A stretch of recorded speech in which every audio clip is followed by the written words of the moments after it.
1 जुलाई का दिन एक चिकित्सक के लिए महत्वपूर्ण है। यह दिन डॉक्टर्स दिवस के रूप में मनाया जाता है। डॉक्टर दिवस का 1 जुलाई क्यों चुना गया? इसलिए कि इसी दिन बंगाल के एक प्रसिद्ध चिकित्सक, प्रोफेसर मेडिसिन रहे हुए और कई विभागों में उन्होंने अपनी राय समिति में थे। बंगाल के दूसरे मुख्यमंत्री के रूप में भी रहे। उनका जन्म 1 जुलाई 1882 को हुआ। उनकी मृत्यु 1 जुलाई 1962 को हुई। 80 वर्ष की उम्र में उन्होंने अपना शरीर छोड़ा और महात्मा गांधी से उनका परिचय हुआ। तो महात्मा गांधी ने कहा कि देश के करोड़ों लोग हैं, क्या आप इनकी निःशुल्क चिकित्सा करेंगे? उन्होंने कहा, अभी तो मेरे सामने उन करोड़ों लोगों का प्रतिनिधि मेरे सामने है, मैं उसका इलाज निःशुल्क करूँगा ही। और डॉक्टर BC राय, उनका नाम बिधान चंद्र रॉय था, उन्होंने अपनी पूरे जीवन पर्यंत, मृत्यु आई उस समय तक, उन्होंने रोगी की सेवा की, किसी से फीस चार्ज नहीं की। एक फिजिशियन थे और उस ज़माने में FRCP और FRCS दोनों डिग्री ली। ऐसी महान विभूति को भारत रत्न से भी नवाजा गया और उनकी यादगार में डॉक्टर दिवस मनाया जाता है। उन्होंने इंडियन मेडिकल एसोसिएशन एवं मेडिकल काउंसिल ऑफ इंडिया की नींव रखी थी। मेडिकल काउंसिल की नींव उन्होंने 1932 में रखी थी। तो उन्होंने चिकित्सकों के लिए एक मार्ग प्रशस्त किया सेवा के लिए। उन्होंने एक मार्ग प्रशस्त किया चिकित्सा शिक्षा के लिए कि शिक्षा के क्षेत्र में कैसी चिकित्सा शिक्षा हो, और RG-कार मेडिकल कॉलेज में उस सपने को साकार किया। वह रिटायरमेंट के बाद भी इमेराइटस प्रोफेसर की डिग्री से नवाजे गए और एमराइटस प्रोफेसर के रूप में उन्होंने अपनी सेवाएं दी। इस वर्ष 2023 में डॉक्टर दिवस का जो थीम है वह है कि डॉक्टर्स की रेजिलियंस एंड हेल्थ सेक्टर के बारे में, मतलब लड़ने की क्षमता। विशेषकर कोविड पीरियड में कैसे मुकाबला किया। डॉक्टर में लड़ने की क्षमता कुश्ती लड़ने की नहीं, बीमारियों से, चुनौतियों से, इनसे लड़ने की क्षमता ज़बरदस्त होती है, क्योंकि वो ठंडे दिमाग से रहकर सोचते हैं और जटिलतम विषम परिस्थिति से मुकाबला करने में मुस्तैद रहते हैं। वो अपना दिन रात कोई कंफर्ट नहीं देखते हैं। और ये जो वर्ल्ड को चुनौती मिली कोविड-19 2019 में, यह अपने आप में झकझोर देने वाली चुनौती थी। पूरा विश्व स्तब्ध था। हर घर में कोई न कोई व्यक्ति इससे पीड़ित था। हर शहर में, हर ज़िले में, हर राज्य में, हर देश में आदमी पीड़ित था। कई लोग अकाल मृत्यु को प्राप्त हुए। कई परिवारजन और परिजन और मित्र लोग उनके अंतिम संस्कार तक को नहीं अटेंड कर पाए। ऐसे ही हमारे समुदाय से चिकित्सक, चिकित्साकर्मी, इन्होंने भी बड़ी मुस्तैदी से काम करते हुए और कोविड को हराया है। और भारत की मैं कल ही मेरे परिचित US से आए थे, मैंने उनसे कोविड की जिक्र की कि आप बताइए आपके यहाँ कोविड में क्या था और भारत में क्या है। मैं मानता हूँ कि भारत की चिकित्सा व्यवस्था कई चुनौतियों से भरी है, परंतु आज भी सस्ती चिकित्सा सुविधा भारत में उपलब्ध है। वो पाश्चात्य देशों में एक आज भी सपना है। एग्जाम्पल देता हूँ, कई विदेशी मेहमान हमारे शहर में आते हैं, उनके पास एक प्रोटोकॉल के तहत कई गोलियाँ होती है, उसमें मलेरिया से लड़ने की बचाव की गोलियाँ होती है।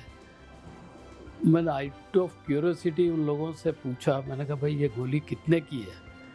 तो जो क्लोरोक्विन की गोली या मेफ्लोक्विन की गोली यहाँ 10 रुपये में आ जाती है, वहाँ पे 400 रुपये की एक गोली है। तो आपको इस कीमत का अंदाज इसी से लग जाता है।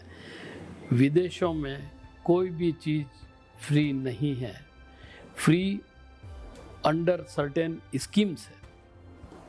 कोई इंश्योरेंस स्कीम है या वहाँ की राष्ट्रीय स्वास्थ्य योजनाएं हैं, उसके अंदर फ्री है।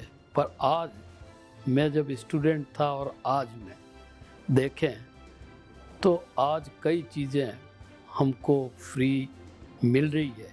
ये किसका वरदान है?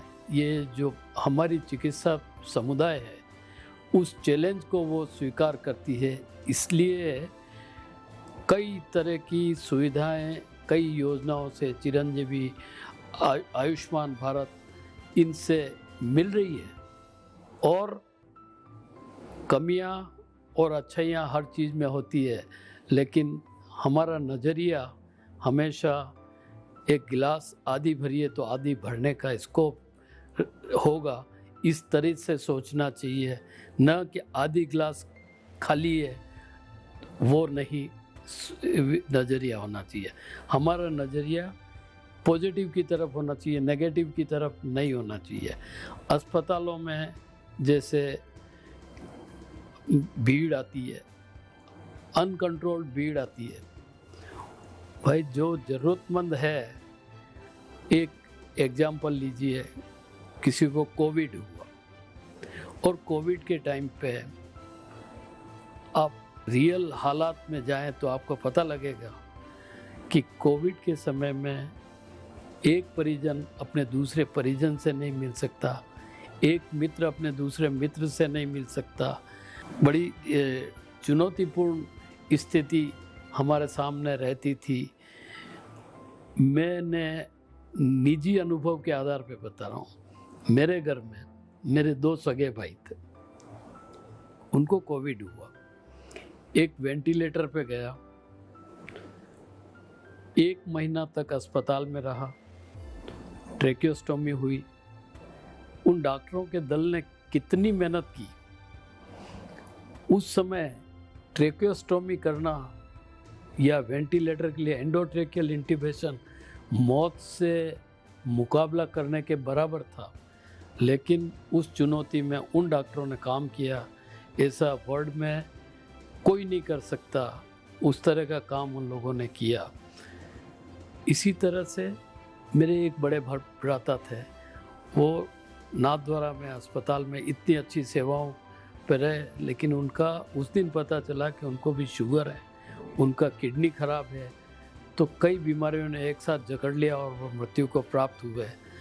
तो असामयिक मृत्यु भी हमने हमारे घर में भी देखी है, हमारे शहर में देखी है, लोगों को भटकते हुए देखा है हमने। और उस समय एक नहीं भटका था तो वो चिकित्सक, नर्सिंग स्टाफ, पैरामेडिकल्स, सफाई कर्मी या सेवक, सामाजिक संस्थाएं ये नहीं भटकी थी। इन्होंने अपना काम बहुत मुस्तैदी से किया और भारत की जनता को राहत दी। वैक्सीनेशन डेवलप हुआ, वैक्सीनेशन का एक अभियान चला और वैक्सीनेशन के कारण हम कोरोना पे विजय प्राप्त कर सके। आज उसी वैक्सीन को बाहर विदेशों में भेजा, उससे हम उस चुनौती को वर्ल्ड में चैलेंज सामना कर पाए। ऐसा नहीं है कि कोरोना अभी आया हो, कोरोना चाइना में 2003 में आ चुका था। 8,000 लोग उस समय प्रभावित होकर के अकाल मृत्यु को प्राप्त हुए। रामायण में भी इसके लिए जिक्र लिखा हुआ है कि एक ऐसा कलयुग आएगा जब लाखों लोग मानस रोग से पीड़ित होंगे और इसमें कई चमगादड़ का अवतार होगा। चमगादड़ के अवतार के बाद इसका उपचार केवल राम नाम होगा। तो ये रामायण जी ने लिखा है। हजारों वर्ष पूर्व तुलसीदास जी ने इसको लिखा है। इसका जिक्र उत्तरकांड में है। कोई पढ़ना चाहे तो दोहा 120 से 125 के बीच में पढ़े और इस चीज़ को समझे, इसकी गहराई को समझे। कोई ज्ञाता हो रामायण का, उससे समझे, उससे पूछे। तो चिकित्सक का जो ये चिकित्सा दिवस है, चिकित्सक दिवस 1 जुलाई, ये इसकी महत्ता को आज भी चिकित्सकों के लिए भविष्य की चुनौतियों को ध्यान में रखते हुए अनुशासन को जनसाधारण में कैसे इनकलकेट किया जाए, कैसे व्यक्ति अपना आहार, विचार, धूम्रपान निषेध, नशा निवारण, इन सब चीज़ों की तरफ अपना ध्यान लगाए और अपने परिवार, अपने समाज, अपने शहर, अपने देश को, अपने राज्य को आगे बढ़ाए। यही मैं शुभकामना इन सबको देता हूँ। ये सफ़ेद कोट मैंने इसलिए पहनता हूँ मैं कि ये पहचान है। आप सड़क पे भी जाएंगे तो कोई आपको परेशान नहीं करेगा। अस्पताल में होंगे तो आपको पता लगता है कि सफ़ेद कोट पहनना चाहिए। ये हमारा ड्यूटी ड्रेस कोड है। धन्यवाद।